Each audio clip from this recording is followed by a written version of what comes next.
Jesus Christ rose again from the dead. But these guys were watching to make sure that Jesus Christ wasn't stolen. And also this earthquake happens. You can imagine these guys are watching, guarding the large earthquake, and they move that stone. Now you're talking about a boulder, not just a rock. You're talking about a boulder.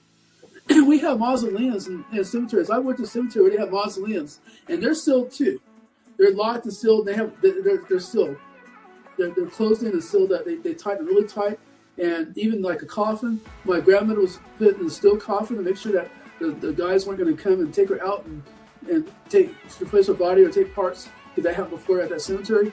And she asked for, I believe it was a 16 or 24 gauge steel coffin. Probably was 16 gauge.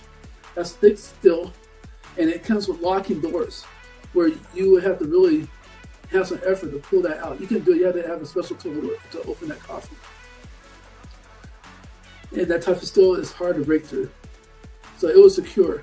And the mausoleums have that type of restraint on there. And you have the marble around it is sealed up. And what I've been told from my training and from other people tell me, that the body doesn't decay, it just sort of dries up like dry bread. Okay, when it decays, it doesn't like get milky and watery stuff like you see inside a coffin. So those are some of the differences. So if you ever think about going and having a burial, if you want a nice, clean, neat burial, mausoleum is the best, but they are very expensive. We talked about that last week too. But the fact is that Jesus Christ did rise again from the dead. And they had to guard that tomb. And the lady said, well, how are we going to get this thing open? It was sealed and it's big, and we can't do it all by ourselves. So they're coming up. And when they get there, the stone's already rolled away. They go, ooh, the stone's gone. What's going on? What's up with this? And I should have like cautiously walking into the tomb. And they see that Jesus' body is not there. So let's keep reading. But when they looked and saw the stone had been rolled away, for it was very large, and entering the tomb, they saw a young man clothed in white robes sitting on the right side, and they were alarmed. They're like, what's going on here? What's going on here? Where's Jesus? What are you doing sitting where Jesus is supposed to be? What's going on here? And I bet they were upset, crying, until they looked at him, and they noticed something.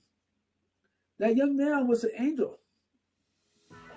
And he was wearing a white robe, sitting on the right side, and they were alarmed. He said to them, do not be alarmed. Don't be scared, because they know he was an angel. And you see Jesus of Nazareth, who was crucified. He is risen. He is not here. See the place where they laid him? He's not here. But go tell the disciples and Peter that he is going before you into Galilee, and there you will see him as he said to you. So you can just imagine how they felt. An angel told them that Jesus Christ was risen from the dead. They're still in disbelief. They're still in shock.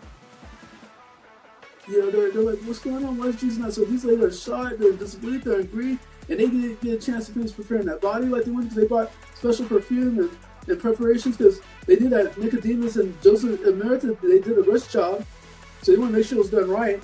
We didn't get to do our jobs because we're doing the job for the family. We were coming in for the family to help them do it, because they couldn't come, and that's our customs.